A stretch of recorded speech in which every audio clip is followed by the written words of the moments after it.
Today we are going to cover imperial Chola. Imperial Chola के बारे में जितने भी इंपॉर्टेंट फैक्ट्स होंगे वो सारे हम लोग देखेंगे।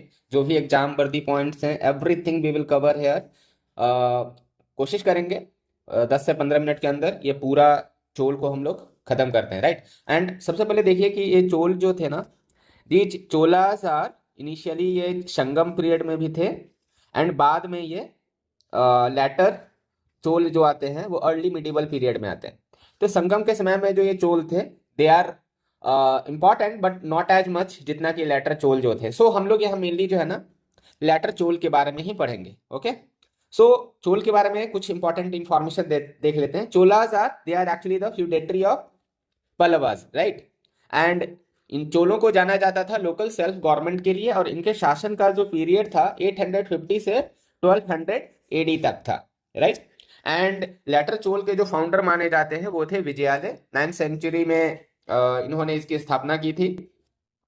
एंड संगम लिटरेचर में चोल को जो संबोधित किया गया है मूवेंदर कह के संबोधित किया गया है। एंड इन्होंने जो शासन किया था वो तमिलनाडु पे शासन किया था। ओके, आगे देखते हैं हम लोग कुछ इंपॉर्टेंट चोल रूलर्स के बारे में। एंड उसके पहले आप इस मैप में देख सकते हैं कि जो चोल थे वो उनका अंपायर तो इंडिया के दक्षिण भारत में था, राइट। बट इनका जो इन्फ्लुएंस था आप देख सकते हैं साउथ ईस्ट एशिया में तक फैला हुआ था। Okay, so the first ruler जिन्होंने स्थापना की थी चोल वंश की in the early medieval period it was Vijayalaya, वो फाउंडर थे। एंड इन्होंने तंजौर को भी कैप्चर किया था, तंजौर जिसको आज तंजावुर के नाम से भी जाना जाता है। नेक्स्ट रूलर जो है वो है आदित्य फर्स्ट। आदित्य फर्स्ट ने एक इंपॉर्टेंट बैटल लड़ा था, वो था श्री पुरम्बियम। श्री पुरम्बियम की लड़ाई इन्होंने पल्लवों के साथ एलाई होकर लड़ा था एंड इन्होंने पांड्या को हराया था, राइट। एंड इन्होंने बाद में पल्लवों को भी हराया अपराजिता को हराकर। अपराजिता जो थे एक पल्लव रूलर थे, उनको हरा के इन्होंने पल्लव को भी हराया, राइट। एंड इन्होंने टोंडई मंडलम को भी एनेक्स किया था, राइट। सो आदित्य फर्स्ट के बारे में 3 बातें: battle of Shri Purambiyam and end of Pallav by defeating Aparajita and annexation of Tondai Mandalam. Right. Now move to Parantaka first. Parantaka first ने मदुरई को कैप्चर किया एंड इन्होंने टाइटल इसलिए इनको मिलता है मधुरांतक एंड साथ में मदुरई कोंडा भी कहा जाता है इनको। इन्होंने एक बैटल इंपॉर्टेंट बैटल फाइट किया था, नाम था बैटल ऑफ तोक्कलम, राइट, तकोल्लम। एंड जिसमें राष्ट्रकूट किंग कृष्णा थर्ड ने परांतक फर्स्ट को पराजित किया था, राष्ट्रकूट किंग कृष्णा फर्स्ट ने। इन्होंने चिदम्बरम के नटराज टेम्पल का विमान को भी प्रोवाइड किया था, उस विमान को बनाने वाले परांतक फर्स्ट ही थे, राइट। नेक्स्ट जो किंग है वो है राजराज प्रथम। इन्हें अरुमोली वर्मन भी कहा जाता है, अरुमोली वर्मन, राइट। एंड ये ग्रेटेस्ट चोल रूलर माने जाते हैं, one of the greatest Chola ruler. इन्होंने कई सारे राजाओं को हराया, चेर राजा भास्कर रवि वर्मन को, पांड्या राजा अमर भुजंग को भी इन्होंने हराया, उत्तरी श्रीलंका पर भी इन्होंने कब्जा कर लिया और इस जीत के बाद ही इन्हें मुम्बटी चोल मंडलम के नाम से जाना गया। मालदीव जो आइलैंड है इस पर भी इन्होंने कब्जा किया। ओके, इनका नेवल एक्सपीडिशन आपको जानना चाहिए, जो हमारे मिडिवल पीरियड में जो ग्रेटेस्ट एक्सपीडिशन नेवल एक्सपीडिशंस इन्होंने यदि किया है तो वह है चोल। इन्होंने जो अपना naval expedition south east Asia में शैलेंद्र अंपायर के अगेंस्ट किया, it was considered one of the greatest, right. Malay peninsula पे इन्होंने जाके अधिकार जमाया था। एंड इन्होंने चोल वंश के जो ट्रेड थे उसे चाइना के साथ एक्सपैंड किया। ये सेविज्म के फॉलोअर थे एंड इन्होंने एक इंपॉर्टेंट टेम्पल राजराजेश्वर टेम्पल, जिसे हम बृहदेश्वर टेम्पल के नाम से भी जानते हैं, उसका निर्माण 1010 एडी में करवाया था और किस जगह पे, तंजावुर में। ओके, नागापट्टिनम में एक बुद्धिस्ट मोनास्ट्री की स्थापना की जाती है। कादम इनका मेजरमेंट सिस्टम हुआ करता था एंड इन्हें विभिन्न नामों और टाइटल से जाना जाता था, उलाकला मंडल पेरुमल एंड उलाकलानाथ पेरुमल टाइटल दिया गया। मुमडी चोला ये श्रीलंका पे जीत के कारण, जयकोंडा, शिवपाद शेखरा, राइट। इसके बाद जो इंपॉर्टेंट रूलर आते हैं वो है राजेंद्र चोल प्रथम, राइट। एंड इन्होंने जो श्रीलंका पे विजय थी वो पूरा कर लिया, क्योंकि ये देखते हैं हम यहाँ कि जो राजराज प्रथम थे इन्होंने नॉर्दर्न श्रीलंका पे केवल कब्जा किया था, लेकिन राजेंद्र चोल आके दक्षिण भाग जो था बचा हुआ उस पर भी अपना अधिकार कर लेते हैं। ओके। इन्होंने सक्सेसफुल नॉर्थ इंडियन कैंपेन किया गंगा नदी को क्रॉस करके, एंड इसलिए इन्होंने जो टाइटल अपनाया वो था गंगई कोंड चोल, एंड इन्होंने अपनी जो नई राजधानी बनाई उसका नाम रखा गंगई कोंड चोलपुरम। ओके। इन्होंने पहला जो अपना नेवल एक्सपीडिशन किया वो एक पार्शियल सक्सेस था against the Sri Vijaya empire in the south east Asia, right. And इसके बाद इनको टाइटल मिलता है कदरम कोंडन का, राइट। श्री विजय को कदरम भी कहा जाता था, इसलिए इनका जो टाइटल हुआ वो था कदरम कोंडन। 1025 सी में जो इनका नेवल एक्सपीडिशन था वो एक सक्सेसफुल नेवल एक्सपीडिशन था against the Malay peninsula, Sumatra, Java, हर जगह चोल अंपायर का इन्फ्लुएंस बढ़ चुका था। एंड इस समय इतनी ज्यादा नेवल एक्सपीडिशंस हो रहे थे कि बे ऑफ बंगाल को अब चोल लेक के नाम से भी जाना जाता है। ओके। एंड इस राजेंद्र चोल प्रथम को हम Napoleon of the south India के नाम से भी संबोधित करते हैं। अब हम देखते हैं चोला एडमिनिस्ट्रेशन के बारे में।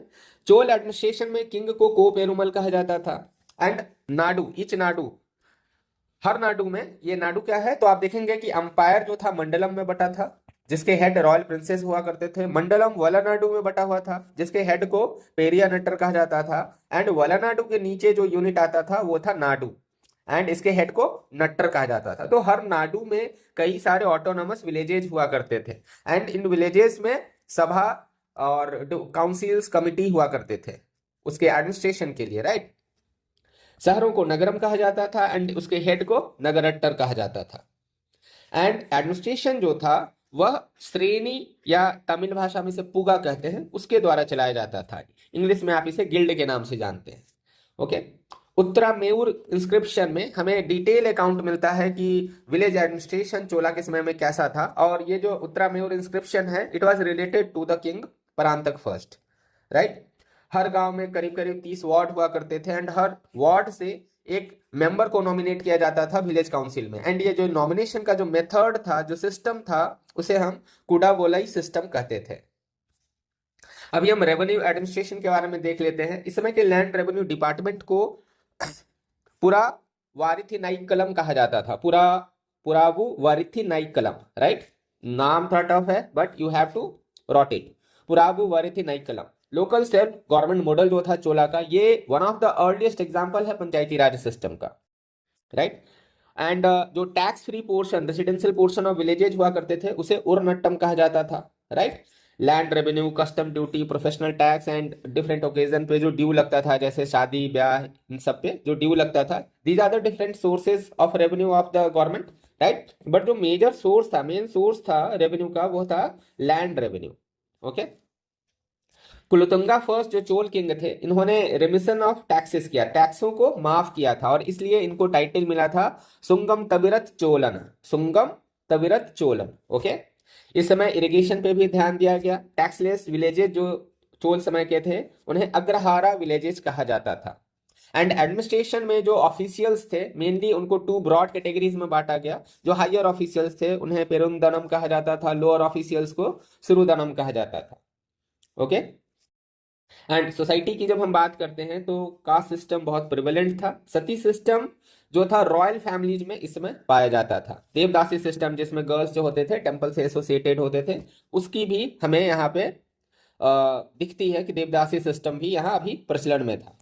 फार्मिंग ग्रुप को वेल्लाला कहा जाता था, एंड मोस्टली जो फार्मिंग ग्रुप था वो शूद्र कम्युनिटी के, शूद्र वर्ण के जो लोग थे वो इस फार्मिंग ग्रुप में थे। बट आप ये शूद्र समझ के ये ना सोचे कि ये कोई कमजोर थे, दबाए हुए लोग थे, no, because they are the land holders, वो उनके पास लैंड होल्डिंग था, and that's why they are economically powerful group at that time. Okay. And जो उस समय का सोसाइटी था वो 4 फोल्ड वर्ण सिस्टम, ब्राह्मण, क्षत्रिय, वैश्य, शूद्र, उस तरह से बटा हुआ नहीं था एकदम बहुत ही cut to cut division society का, वैसा नहीं था। बट हाँ, ब्रॉडली यदि हम देखें सोसाइटी तो 2 भाग में था, ब्राह्मण एंड नॉन ब्राह्मण। एंड नॉन ब्राह्मण में मोस्टली 2 कैटेगरीज आते थे, इडंगई एंड वलंगई। इडंगई कहा जाता था जो आर्टिसनल एंड ट्रेडिंग ग्रुप होते थे। एक तरह से कह लीजिए एग्रीकल्चरल ग्रुप के अलावा जो बाकी ग्रुप था वो इदंगई था, एंड एग्रीकल्चरल ग्रुप को हम लोग वलंगई के नाम से जानते थे। ओके। सो हम कह सकते हैं there was supra caste dichotomy in the Chola empire. Okay. And इस समय वैष्णविज्म एंड सैविज्म दोनों फ्लोरिश हो रहे थे, राइट। वैष्णव को उस समय क्या कहा जाता था, अलवर, एंड सैविज्म को नैनार। ओके। इकोनॉमी की जब बात करें तो कांचीपुरम जो था सिल्क वीविंग इंडस्ट्री का सेंटर था, इंपॉर्टेंट सेंटर था। एंड पान सुपारी का कल्टीवेशन का इंपॉर्टेंट सेंटर था कुड़ामुक्कू, पान और सुपारी के लिए। अरब से घोड़ों को भी इंपोर्ट किया जाता था उस समय। एंड आप देखेंगे इकोनॉमी से रिलेटेड कुछ टर्म्स हैं, जैसे लैंड टैक्स को इरई के नाम से जानते थे। एंड इरियम किसे कहा जाता था, इरिगेशन। जैसा कि हमने देखा कि इसमें इरिगेशन पे भी ध्यान दिया जाता था, तो इरिगेशन टैंक के मेंटेनेंस के लिए भी टैक्स लिया जाता था। तो इरिगेशन टैंक के मेंटेनेंस के लिए जो टैक्स था उसे हम इरियम कहते थे। ठीक है। ऑब्लिगेटरी लेबर सर्विसेज जो देने होते थे लोगों को towards the state, it was known as vetti या कुडुमई कहते थे हम, कुड़ीमई, राइट। एंड लैंड रेवेन्यू जो काइंड में देना होता था, वस्तुओं के रूप में जो लैंड रेवेन्यू दिया जाता था उसे हम कड़मई कहते थे। ओके। कल्टिवेटिंग ग्रुप को वेल्लार कहते थे, ऊपर देखा था हमने वेल्लार। कंपलसरी लेबर जो था उसे नेट्टल के नाम से जाना जाता था। एंड सामाजिक रूप से जो सेपरेटेड ग्रुप हुआ करते थे उन्हें हम परैयार कहते थे, परैयार। ओके। अब हम इनके कल्चरल कंट्रीब्यूशन को भी देख लें तो टेम्पल आर्किटेक्चर जो था वो चोला के समय में क्लाइमैक्स पे पहुंच चुका था। एंड कौन सा architectural style, it was the Dravidian temple architectural style, it has reach the zenith, वो पीक पे पहुंचा था। आप इस फोटो में देख सकते हैं कि इधर जो इंपॉर्टेंट पार्ट है द्रविडियन टेम्पल आर्किटेक्चर का, उसमें गोपुरम गेट जो हुआ करता था, लार्ज लॉफ्टी गेट्स हुआ करते थे। देन वी हैव द मंडप, गर्भगृह, जहां की देवता स्थापित होते थे। Then we have the curve vimana, and top पे विमान कल्मिनेट होता था शिखर पे जाके, right. So these are the important part of the Dravidian temple architecture, right. And इसका एग्जाम्पल यदि हम देखें तो अर्ली एग्जाम्पल इसका जो है वो कांचीपुरम में बना हुआ Kailashnath temple. Okay. Education literature की जब बात करें तो इनय्यरम, तिरुमुकुडल एंड तिरुभुवनई, ये तीन जगहों पे से जो हमें इंस्क्रिप्शन मिलते हैं, वहां पे हमें उन इंस्क्रिप्शन में ये जिक्र है कि यहाँ पे कभी कॉलेजेज हुआ करते थे चोला के समय में। ओके।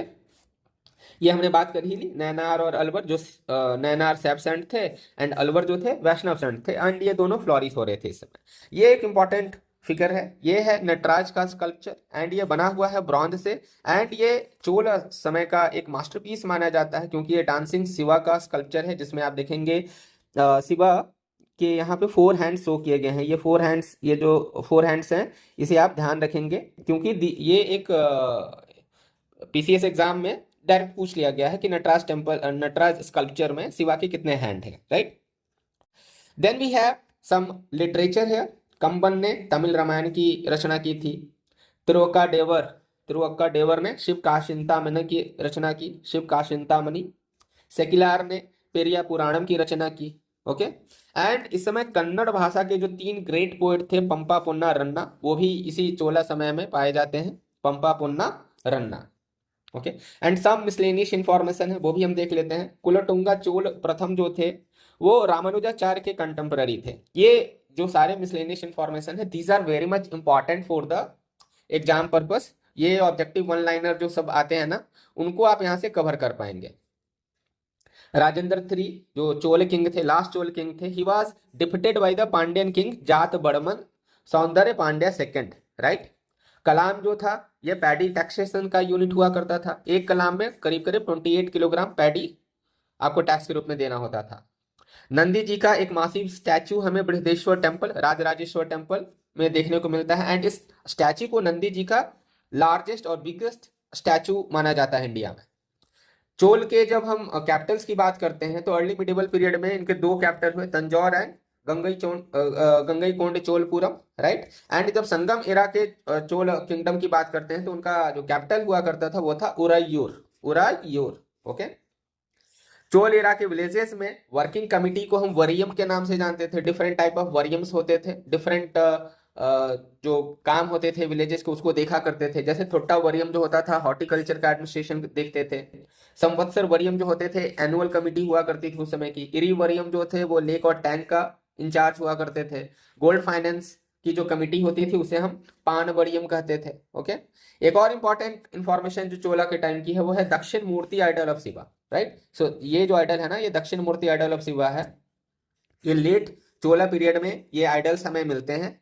एंड इसमें शिवा को आदि गुरु के रूप में डिपेक्ट किया गया है, जिसमें शिवा जो है, शिवा के स्टैचू को इंस्टॉल किया गया है दक्षिण की तरफ मुख करके। ओके। कुलोटुंगा फर्स्ट जो चोल किंग थे, इन्होंने अपना गुडविल मिशन जिसमें 72 ट्रेडर्स थे उसे 1077 एडी में चाइना भेजा था। ओके। जनरली जो चोल किंग थे वो अपने जीवन काल में ही अपने सक्सेसर की घोषणा कर दिया करते थे, अपने टेन्योर में ही। ये डायरेक्ट सवाल पूछा गया है। कुलोटुंगा फर्स्ट ने श्रीलंका को कंप्लीट फ्रीडम दे दिया था, राइट। एंड इन्होंने अपनी बेटी का ब्याह भी जो है सिंघाल प्रिंस से किया था। सिंघाल एक सिंघालीस जो है वहां के लोग हुआ करते थे, सिंघाल वहां की भाषा है श्रीलंका की। तो वहां के ही प्रिंस से कुलोटुंगा फर्स्ट ने अपनी पुत्री का विवाह किया था। चोल डायनेस्टी का इवेंचुअली जो डिवेस्टेशन होता है वो मलिक काफूर करता है during the his Deccan camp, right. So that's all. हमने पूरा जो भी था चोल से रिलेटेड जितने भी फैक्चुअल इंफॉर्मेशन हो सकते थे, we have covered all. So this will be very much helpful for your all upcoming exams. Thank you. We will see you in the next class.